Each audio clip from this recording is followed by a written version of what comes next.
Unit 4 electrochemistry part 6 करेंगे, BSc part 2 physical chemistry. आज इसमें हम करेंगे औसत सक्रियता और औसत सक्रियता गुणांक।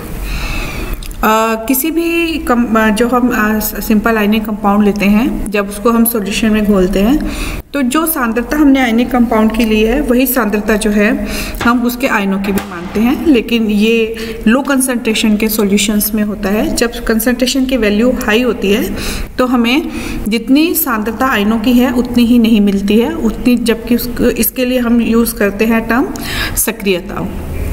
धनायनों की सक्रियता गुणांक A+ से और ऋणायनों का सक्रियता गुणांक A- से शो करते हैं। और क्योंकि धनायन अनायन अलग अलग नहीं किया जा सकता है, अलग अलग इनको ज्ञात नहीं किया जा सकता है, इसलिए हम एक औसत आयनिक सक्रियता गुणांक A+- लेते हैं। तो A है जो सक्रियता है टोटल उसकी किसी भी आयनिक विद्युत अपघट्य की, वो होगी A+ इंटू A-। और क्योंकि दोनों की ही सक्रियता को हम औसत सक्रियता गुणांक के इक्वल रखते हैं तो ये हो जाएगी A+- अब हम एक आयनिक कंपाउंड लेते हैं AX-BY+। इससे हमें X तो A पॉजिटिव आयन मिलेंगे और Y B पॉजिटिव आयन मिलेंगे। तो इसकी जब हम सक्रियता निकालेंगे तो ये होगी पॉजिटिव आयन की पावर X और इंटू नेगेटिव आयन की पावर Y। और क्योंकि दोनों की ही जो सक्रियता है उसकी जगह जब हम औसत सक्रियता का पद रखेंगे तो बेस सेम हो जाएंगे, तो इसकी पावर आ जाएगी X+Y। अब हम एक विद्युत अपघट्य लेते हैं AX-BY जिसकी मोलल सांद्रता M है और A जो है सक्रियता होगी उसकी मोलल सांद्रता इंटू सक्रियता गुणांक। तो यहाँ पर जब A पॉजिटिव की रखेंगे हम सक्रियता तो ये हो जाएगी इसके X mole into M gamma plus positive ion के लिए। और जब हम B की रखेंगे तो इसके Y मोल हैं B के, तो Y into M gamma negative और इसकी पावर Y। अब जब इसको खोलेंगे तो ये आ जाएगा X⁻⁴X Y⁻Y, M base same है तो X+Y और गामा प्लस X और गामा प्लस Y। अब अगर गामा प्लस माइनस औसत मोलल सक्रियता गुणांक है तो यहाँ पर हम पॉजिटिव और नेगेटिव दोनों की जगह जो है गामा प्लस माइनस रखेंगे तो यह आ जाएगा X+Y। तो अगर प्रयोगों के द्वारा हम सक्रियता गुणांक का मान ज्ञात कर लें पदार्थ की और मोललता तो हमने जो ली है वो होती ही है, तो वहाँ से हम गामा निकाल सकते हैं। उदाहरण के लिए जैसे अगर KCl है तो KCl में दोनों के ही X और Y 1-1 है, तो इसके लिए सक्रियता होगी M gamma plus minus square. एक दूसरा एग्जाम्पल लेते हैं हम K2SO4, इसके लिए X2 है और Y 1 है, तो यहाँ पर हम जब वैल्यू रखेंगे तो ये 2 square 1 M gamma plus minus X2 है और Y 1 है, तो ये आ जाएगा 4M³ gamma plus minus cube. तो प्रयोग की सहायता से M तो हमें पहले से ही पता है, प्रयोग की सहायता से जब हम A निकालेंगे तो इसके लिए जो गामा प्लस माइनस की वैल्यू है वो प्रयोग के द्वारा निकाली जा सकती है। इसके बाद हम कुछ प्रमुख लवणों के मान देखते हैं सारणी में। तो जो गामा है वो अगर 1 के आसपास है तो इसका मतलब जो उसकी दी गई मोललता है वही उसकी सक्रियता होगी। और जैसे जैसे 1 से गामा का मान वेरिएट करता है, गामा का मान 1 से चेंज होता जाता है, चाहे वो कम हो या उससे ज़्यादा हो, तो उसकी जो है सक्रियता का मान उसकी मोललता जो सांद्रता हमने ली है उससे चेंज हो जाएगा। अब यहाँ पे जो टेबल है यहाँ पर हमने मोललता ली है, ये बढ़ती हुई सांद्रता के ऑर्डर में है।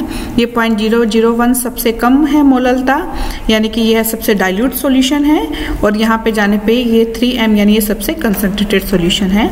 अगर HCl की वैल्यू छोड़ दें तो बाकी जो KCl है NaCl है इनको हम देखें तो 0.01 मोललता तक जो है हम देख रहे हैं कि जो गामा का मान है वो 0.9 यानी लगभग 1 के ही बराबर है, तो 0.966 ये तो काफ़ी 1 के आसपास है।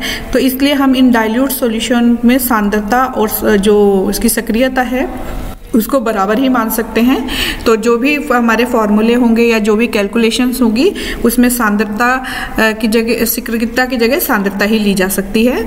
लेकिन जैसे जैसे हम देखते हैं कि कंसंट्रेशन बढ़ रही है तो गामा का मान कम हो रहा है, तो गामा का मान कम हो रहा है तो इसका मतलब उसकी सक्रियता की जो वैल्यू है उसकी मोलरता से कम हो रही है। और फिर गामा का मान कम होने के बाद जब हम उसकी कंसंट्रेशन बढ़ाते हैं तो गामा का मान और ज़्यादा बढ़ जाता है।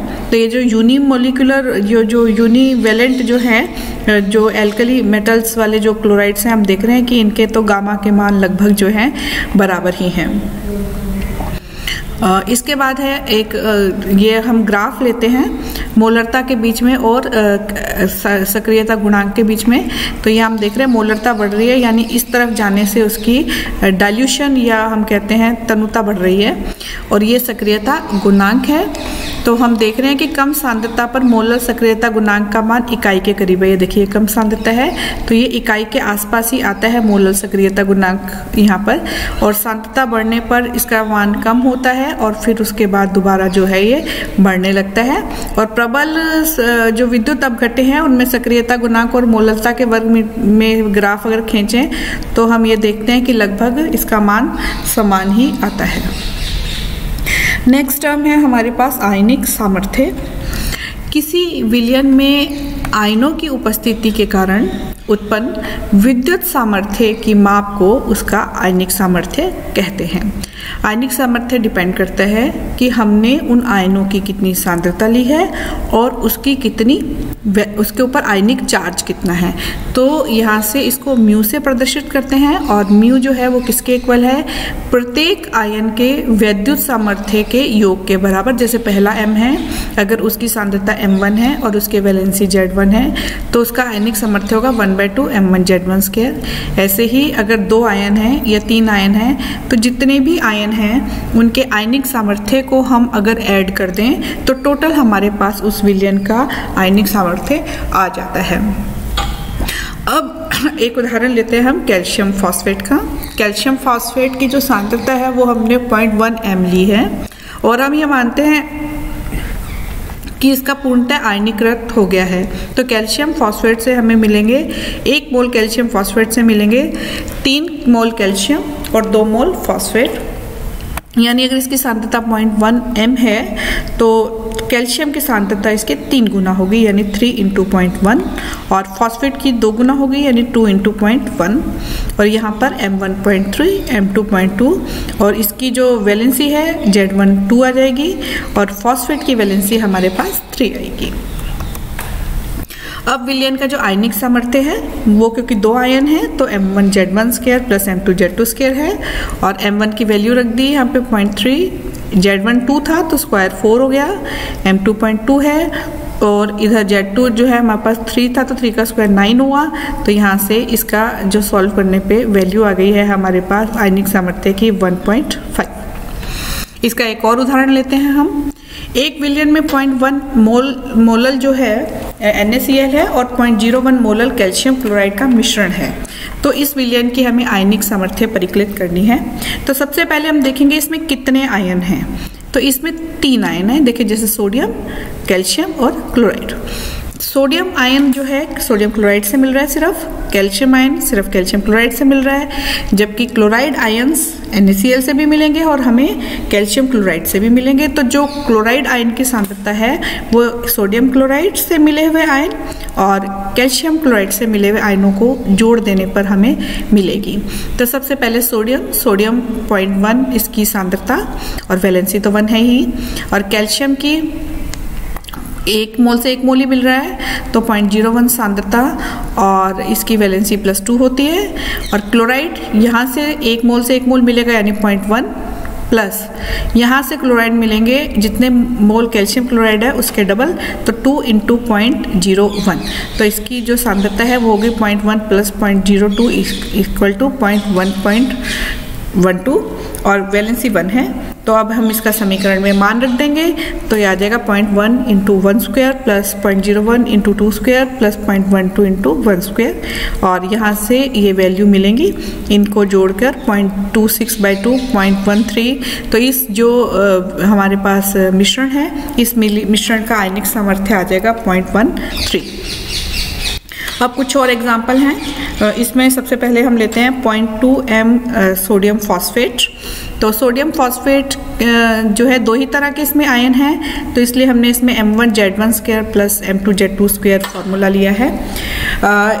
1 मोल से 3 मोल सोडियम मिलेंगे हमें, तो ये जितनी इसकी सांद्रता है सोडियम की उसकी 3 गुना होगी, तो ये आ जाएगा हमारे पास 3 × 0.2 और फॉस्फेट के 1 ही मोल मिलेंगे 1 मोल सोडियम फॉस्फेट से, तो यहाँ पर आ जाएगा ये 0.2 इसके इक्वली आ जाएगी और इसकी वैलेंसी 3 है फॉस्फेट की और सोडियम की 1 है, तो म्यू आ जाएगा 1/2 इंटू पॉइंट, ये इनको मल्टीप्लाई करने पर 0.6 into 1 square plus 0.2 into 3 square, और जब हम इसको ऐड करेंगे तो 2.4/2 यानी हमारे पास इसकी आ जाएगी आयनिक सामर्थ्य 1.2। नेक्स्ट एग्जाम्पल है 0.1 m NaCl plus 0.2 m sodium sulphate. तो इसमें जो सोडियम आयन है वो दोनों में है, NaCl में भी है और सोडियम सल्फेट में भी है, तो यहाँ दोनों से ही हम इसमें लेके सोडियम आयन जब जोड़ेंगे तो टोटल सोडियम आयन आ जाएंगे और यहाँ से क्लोराइड और यहाँ से सल्फेट मिलेंगे।